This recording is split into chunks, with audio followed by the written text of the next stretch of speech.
Hola a todos, veremos cómo hacemos en el contexto de un curso de adultos tratar de meter una bolilla o algún poroto de pediatría. Mi nombre es Pablo Manjarín, soy médico recibido en la UBA, pediatra, evacuador, médico intensivista pediátrico, me desempeño en la unidad de cuidados intensivos pediátricos del Hospital Churruca Vizca de la Policía Federal Argentina y trabajo aparte en el Departamento de Urgencias del Hospital Santoyani. No tengo ningún conflicto de interés, lamentablemente no he encontrado hasta ahora a nadie que me financie. El tema es que cuando hablamos de manejo de analgesia en la terapia pediátrica, hablamos de un combo que incluye no solo el manejo del dolor, sino el manejo de la sedación, del sueño, el delirium y luego el destete de la analgosedación. Eh, con los eventuales síndromes de abstinencia opioides que pueden desarrollarse durante este contexto. La verdad que es demasiado como para desarrollar una charla de 20 o 30 minutos y bueno, la idea es tocar algunas generalidades y al final queda disponible mi correo y al que le interese algo o hacer algún intercambio al respecto o por el foro del curso profundizaremos.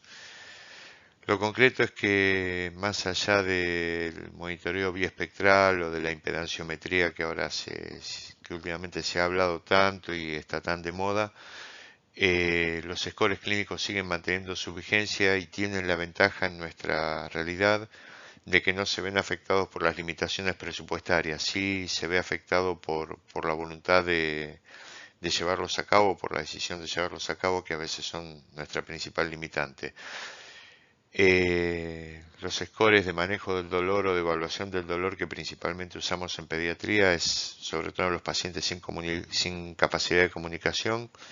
Son el FLACS, donde valoramos la expresión facial, el movimiento de las piernas, la actividad motora y la facilidad con que el paciente logra cierto consuelo, cierta contención, o el confort. Son las herramientas más útiles que en este momento tenemos para este fin.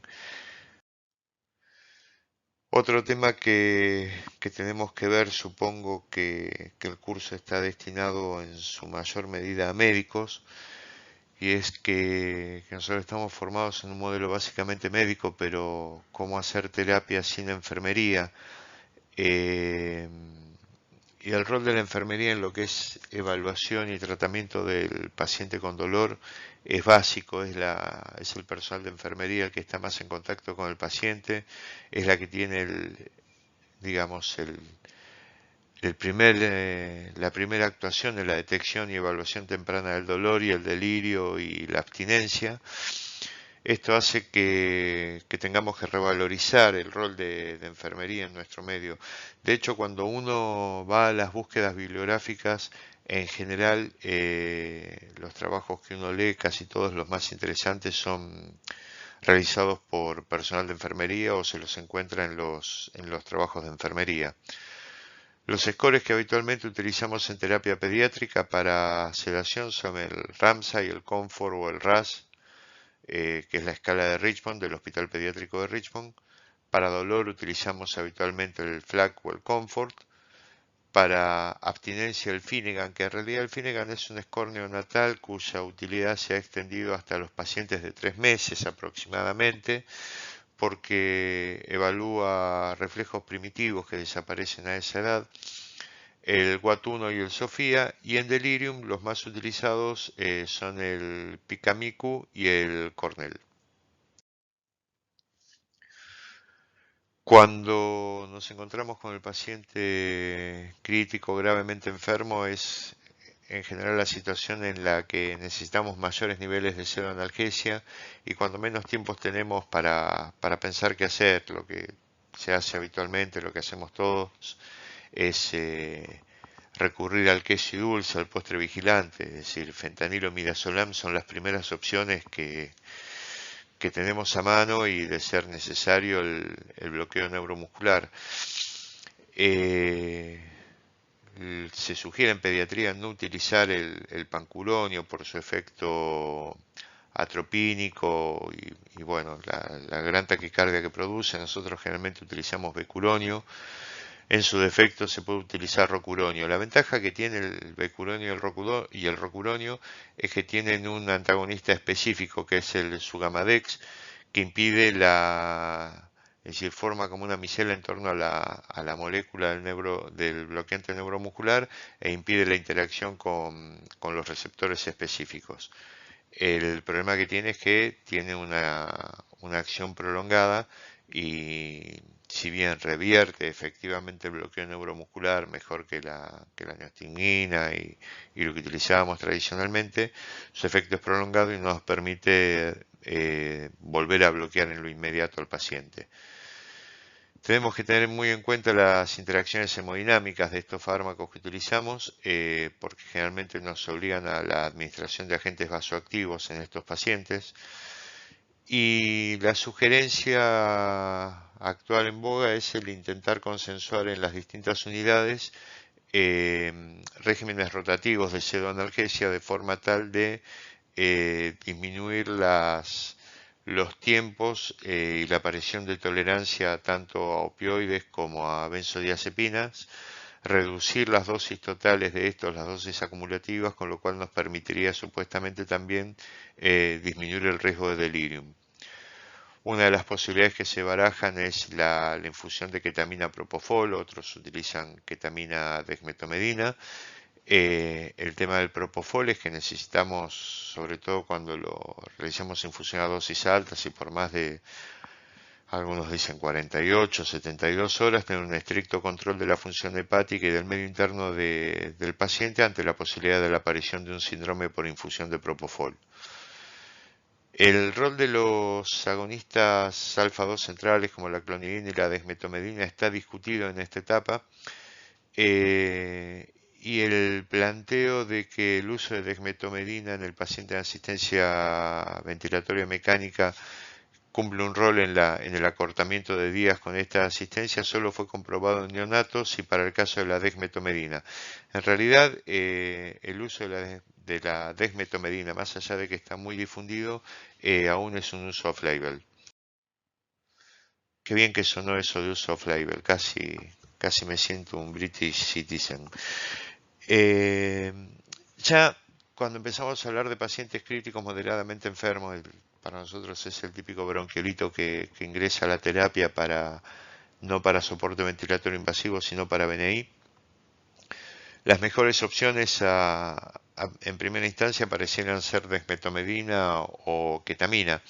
No hay un consenso, no hay un momento consensuado sobre cuándo se inicia el destete de opioides y benzodiazepinas. En realidad todavía sigue siendo un criterio sigue siendo un criterio clínico muy artesanal. Aunque se plantea que la implementación de los regímenes rotativos que hablábamos en la etapa anterior servirían para disminuir los riesgos también de abstinencia y tener en cuenta que siempre la política de pseudoanalgesia, más allá de la normativa, es una política personalizada para cada paciente. Más allá de los diferentes consensos, la tendencia para iniciar los destetes de opioides y benzodiazepina es rotar a fármacos de vida media más larga como la metadona o el lorazepam. O el paciente que venía exclusivamente con fentanilo, la morfina también es una opción, teniendo siempre en cuenta cuáles son las equivalencias de efecto entre un fármaco y otro. El rol de los coadyuvantes en la terapia pediátrica son sobre todo de utilidad en el manejo del dolor neuropático y útiles como ahorradores de opioides. Los tenemos siempre en cuenta, sobre todo cuando nos manejamos tratando de aplicar los conceptos de analgesia racional y balanceada. Lo que hablábamos anteriormente y que voy a repetirlo varias veces, todavía los agonistas beta 2 en la mayoría de los casos son de uso no autorizado formalmente en pediatría. De los pentinoides solo está habilitado el gabapentin para población pediátrica en dosis de 5 miligramos kilos.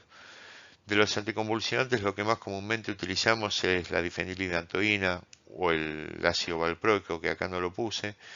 Hay trabajos que hablan de levetiracetam, pero en realidad todavía no hay evidencia suficiente sobre su efecto coadyuvante en dolor.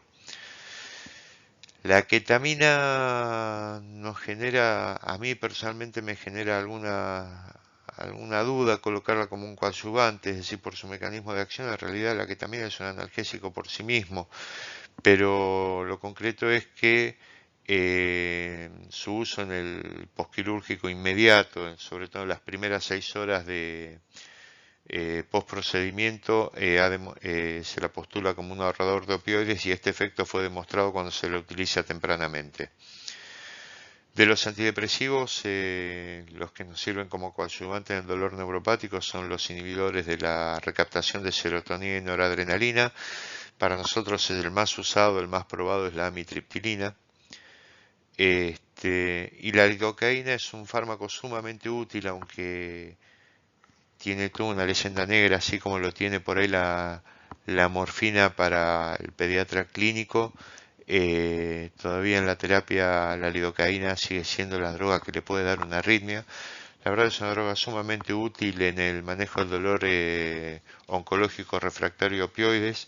Yo personalmente la he utilizado mucho como tratamiento de los síndromes de dolor y de los equivalentes dolorosos en los pacientes pediátricos con neuropatía periférica por quimioterapia.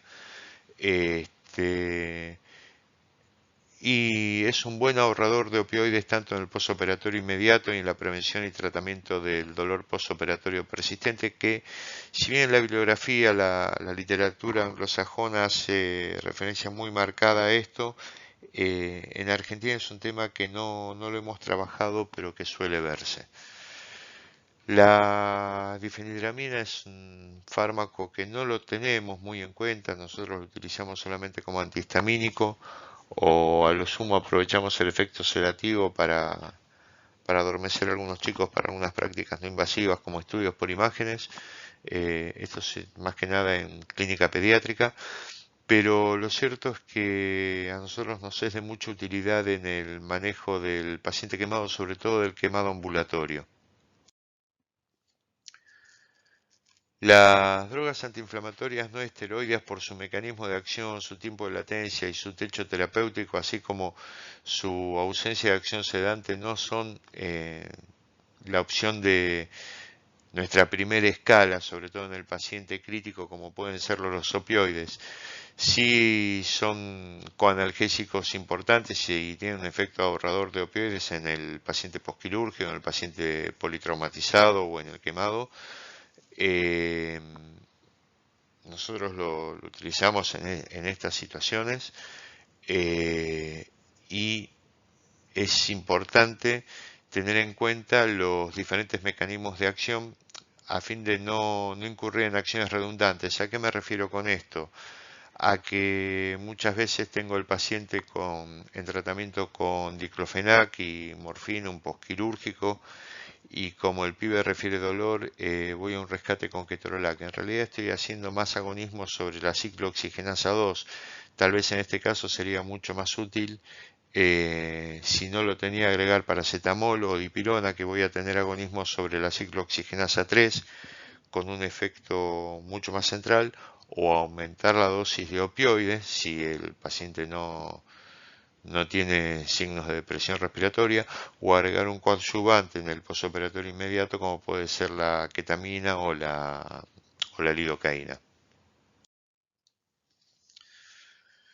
El delirium, que, que por ahí en la terapia del adulto es mucho más visto, no es que no se vea en pediatría, sino que el problema es que no es lo suficientemente buscado o tenido en cuenta. Eh, aparece esencialmente como alteraciones del sensorio que se muestran como pérdidas de conexión en los chicos. Eh, los factores de riesgo básicamente para la población pediátrica son los mismos. Nuestros pacientes no están demenciados, pero sí tienen alteraciones del neurodesarrollo o retrasos neuromadurativos o deterioros cognitivos. Y otro de los factores de riesgo que han demostrado tener alto peso en pediatría son la necesidad de asistencia ventilatoria mecánica y la edad entre los 2 y los 5 años. Al igual que en adultos, las benzodiazepinas han demostrado ser un factor de riesgo independiente, pero no se ha demostrado esta asociación con los opioides.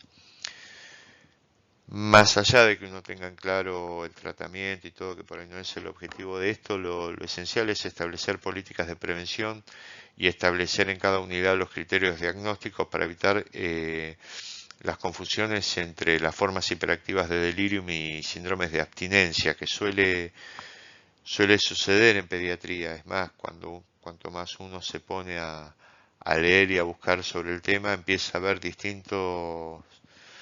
una forma distinta a los pibes y genera discusiones bastante interesantes dentro de los equipos de trabajo. Hasta ahora, como decía, el tratamiento más efectivo y menos costoso sigue siendo la prevención, que es básicamente favorecer el contacto interhumano y con la familia, respetar el ritmo circadiano de los pacientes, minimizar las intervenciones en los horarios de descanso, evitar las sujeciones, contactar al chico con un ambiente familiar, ya sea a través de ropa, juguetes, música, y tratar de realizar intervenciones estimulantes como contar con un psicoterapeuta, psicomotricistas, la movilización temprana del chico, bueno, todo lo que se vaya ocurriendo. En nuestro medio es bastante difícil. Nuestra unidad de terapia, por ejemplo, es una unidad pequeña de 6 camas, donde los padres tienen horarios de visita acotados de 2 horas 3 veces al día, y el resto del tiempo los chicos permanecen con nosotros y con el personal de enfermería. Eh, y no existe ese sistema como hemos tenido en otros centros donde los padres permanecían en una habitación que era era una habitación de clínica que reconvertíamos en unidad de terapia ante la necesidad del paciente. Esto implicaría todo un trabajo estructural, no solamente a nivel arquitectónico en el hospital, sino también un trabajo de modificar estructuras de concepto, tanto en pediatría como en nosotros mismos en el equipo de terapia. Con respecto al tratamiento farmacológico, nosotros también lo que utilizamos son los antipsicóticos atípicos como el alopidol y la levomepromacina. La quetiapina se ha probado en diversos trabajos en pediatría y ha demostrado ser efectiva y segura. Y se plantean en algunos trabajos, pero todavía restaría más información o realizar más ensayos, tanto la dexmetomedina como la ketamina. A mí personalmente, y esto tal vez sea un prejuicio mío, la cuestión de la ketamina con su potencialidad con los efectos psicomiméticos que tiene y todo, me dejaría alguna duda utilizarla para este uso, pero está registrada. Con respecto al destete de opioides y benzodiazepinas, en general, los síndromes de abstinencia aparecen en pacientes que han recibido infusión continua o altas dosis por más de 5 días. Hemos registrado y figura en la bibliografía la aparición de estos fenómenos también con infusiones de hasta 3 días. Los elementos de diagnóstico diferencial con el delirium hiperactivo, que es con lo que más se lo suele confundir básicamente, son las disautonomías, la midriasis, la diaforesis, la diarrea, los vómitos. Y lo que muchos autores están haciendo hincapié más que en los días de tratamiento con infusiones continuas o altas dosis son en las dosis acumulativas. Y han establecido que para el fentanilo las dosis acumulativas que oscilan entre mayores a 1.25 gramos o a 2 miligramos y medio por kilo, perdón, o mayor a 60 miligramos kilo de midazolam están relacionadas con la aparición del síndrome de abstinencia. El concepto general es que para el destete es la rotación de drogas con drogas a vida media más prolongadas, con reducciones graduales entre un 10 y un 20% de la dosis inicial cada 24 o 48 horas. No existe, como había dicho antes, un consenso unánime en cuanto a la conveniencia de este té de opioides con morfina o metadona. Cada postura tiene sus pros y sus contras. La verdad, nosotros utilizamos habitualmente metadona. Cuando no tenemos metadona, utilizamos morfina. Eh, por ahí el problema con la metadona, si bien tiene la ventaja de esa vida media más prolongada y de la latencia más prolongada también, lo cual hace que la relación administración-disforia sea mucho más extensa en cuanto a tiempo y sería de utilidad como para desprender la sensación de la administración. Me parece que este es un planteo que por ahí es de más utilidad en el tratamiento de adultos y sobre todo en el tratamiento de adicciones. Pero el problema que tenemos con la metadona es que si nos quedamos cortos en la titulación inicial, la aparición del síndrome de abstinencia, por más que nosotros hagamos rescate con metadonas, dado esa latencia prolongada que tiene, se prolonga. Entonces muchas veces recurrimos a los rescates con morfina y empezamos a subir metadona. Por ahí la morfina en centros con menos experiencia o con mayor cantidad de pacientes y la imposibilidad de estar más encima nos permite esa agilidad de tener rescates y un manejo mucho más finito, con una droga mucho más fácilmente titulable por su menor latencia y por su vida media menos prolongada. Lo importante acá es, como habíamos dicho antes, respetar las dosis equivalentes, tratar de como servicio tener una normativa, teniendo en cuenta que las normativas son lineamientos generales y que la indicación es la aplicación individual de esa normativa general, es decir, no es porque la norma diga le va a 2 miligramos kilo, ese paciente va a recibir a 2 miligramos kilo, sino que bueno, es en torno a la dosis que nos manejamos y que la vamos a ir adecuando de acuerdo a la necesidad de cada paciente. Por ahí como para tocar situaciones puntuales, el paciente quemado es un modelo ideal de dolor mixto donde se mezclan el dolor somático y el dolor neuropático. Nosotros habitualmente lo que utilizamos es fentanilo entre 1 y 2 gamas kilo hora. Y el problema principal es qué hacemos con el manejo del dolor neuropático. No estoy haciendo referencia a la sedación de este paciente, simplemente al dolor.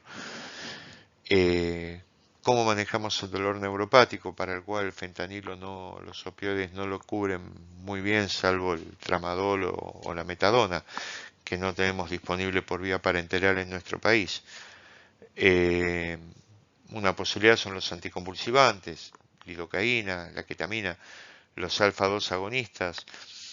A mí personalmente me gusta mucho utilizar ketamina. Nosotros utilizamos muchísimo ketamina, no solo en la terapia, sino también en la guardia general para todo tipo de procedimientos. En general, cuando utilizamos ketamina como dosis analgésica, utilizamos de 0,3 a 0,5 miligramos kilo hora, y cuando estamos buscando un efecto sedante o disociativo, generalmente aumentamos de 1 a 2 miligramos kilo hora. Los alfa-2 agonistas también serían de utilidad, están descritos como drogas de utilidad en el manejo del dolor neuropático. La desmetomedina la utilizamos en dosis que van de los 0,2 a la gama kilo hora. Generalmente nos manejamos en torno a los 0,4 a 0,6 gamas kilo hora. Se hablaba originalmente de que la dexmetomedina era una droga que no se podía utilizar más allá de 48 horas. Eso ya quedó como en desuso. Hay informes, hay reportes de pacientes que han recibido infusiones de dexmetomedina por más de 20 días sin presentar ningún problema, pero tengamos en cuenta que estamos hablando siempre de una droga de manejo off-label, es decir, Hay un soporte, hay un consenso para su uso, pero sigue siendo una droga no autorizada. La clonidina habitualmente la utilizamos en dosis de 1 a 3 gamas kilo cada 6 u 8 horas o en goteos continuos de 1 gama kilo hora. Eh, la verdad, las veces que lo he utilizado hemos tenido muy buenos resultados. El tema es que tiene como cierta latencia para empezar a ejercer efecto cuando lo utilizamos por vía parenteral. Cuando se habla del efecto inmediato de la clonidina, generalmente se refieren a bloqueos axiales. Entonces, bueno, estamos directamente en el sistema nervioso central, es otra situación.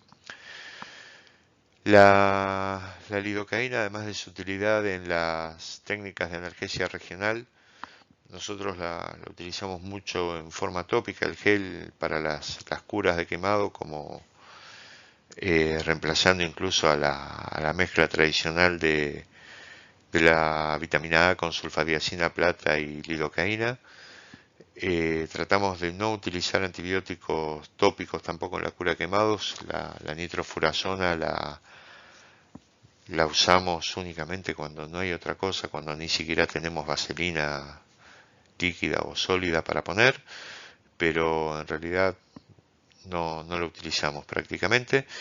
La lido sí lo utilizamos mucho y se la puede utilizar en infusión endovenosa a razón de 0,5 a 1 miligramo kilo hora, y la verdad que es un muy buen antineuropático, es un muy buen ahorrador de opioides, y van apareciendo cada vez más trabajos. Hace muchos años que se la utiliza en el resto de los países. Acá en Argentina todavía somos bastante reacios. Recordar siempre que el quemado es un paciente que es sometido a curaciones repetidas y que son dolorosas. Esto nos obliga a tener en cuenta el dolor incidental, para lo cual tenemos que tratar de tener una política de prevención utilizando rescates preventivos con opioides o valorando dosis extras de ketamina para estas situaciones.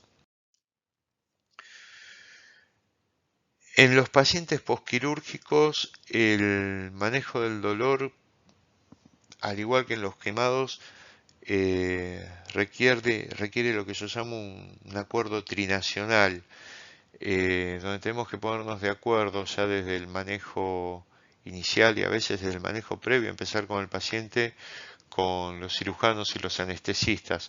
Hay veces que pareciera más un acuerdo interplanetario que un acuerdo trinacional, pero bueno, se hace lo que se puede. Este, y la idea es coordinar, tratar de trabajar con un mismo concepto, es decir, saber qué se utiliza en quirófano, si el paciente va a ser sometido a una cirugía programada o ya tenerlo como política, la infiltración de planos quirúrgicos con anestésicos locales, si es posible con bupivacaína para que tenga una analgesia más prolongada. Tratar de coordinarnos con el anestesista, tener el parte quirúrgico lo antes posible, el parte anestésico, tratar de que nos haga el pase el anestesista también junto con el cirujano para saber qué recibió el paciente y poder tener una continuidad coherente en el manejo postquirúrgico inmediato de ese chico. La situación general es que nos enfrentamos a pacientes con un dolor agudo severo, que teóricamente va a ir disminuyendo en un periodo relativamente corto. Entonces esto nos permite planificar ciclos de opioides generalmente breves, por lo cual los episodios de síndromes de abstinencia serían escasos o serían raros.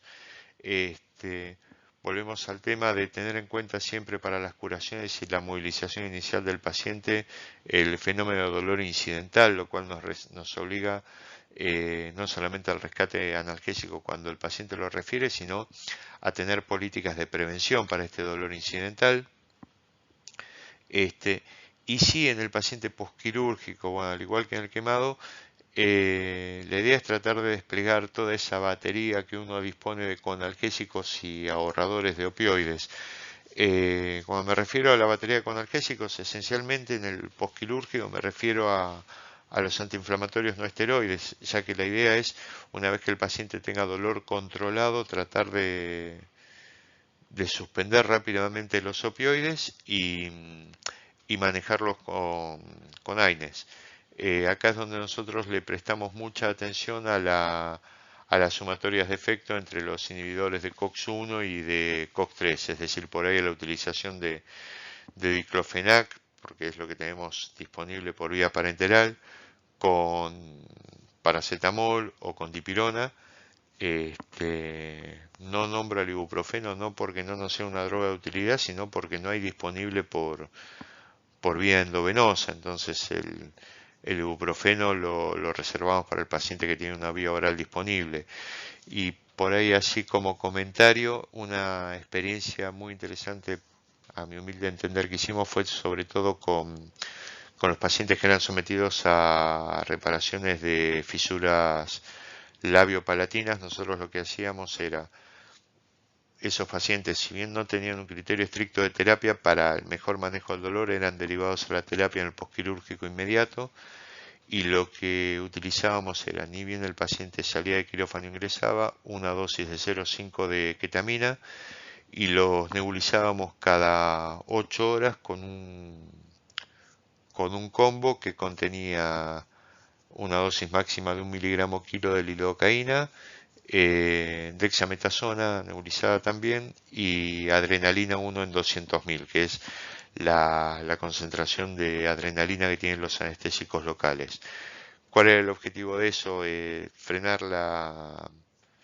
Tratar de tener un efecto antiinflamatorio, disminuir cualquier pérdida de sangre que tuviera el paciente por el hecho quirúrgico, y tener una anestesia y una analgesia regional que impidiera el dolor incidental en el paciente. Esto nos permitió manejarlos con dosis muy bajas de opioides, e incluso soltar el punto de lengua que se deja tradicionalmente en el postquirúrgico, que solía estar 24 horas, y estos chicos se empezaban a alimentar recién a las 24 horas. Nosotros los teníamos ya en 6 horas, 6 a 8 horas, tomando líquidos e iniciando alimentación con puré, con alimentos blandos, con muy buena tolerancia, dado que no tenían ese dolor inicial. Bueno, la verdad es que se me hizo bastante complicado preparar esto en el contexto de un curso de adultos. Queda a disposición mi mail, queda a disposición el foro. Si alguno tiene interés para profundizar algún tema, lo charlamos, nos comunicamos, y espero haber sido de utilidad. Conclusión de esto: los niños, al igual que los seres humanos, requieren manejo del dolor, y mucha suerte a todos.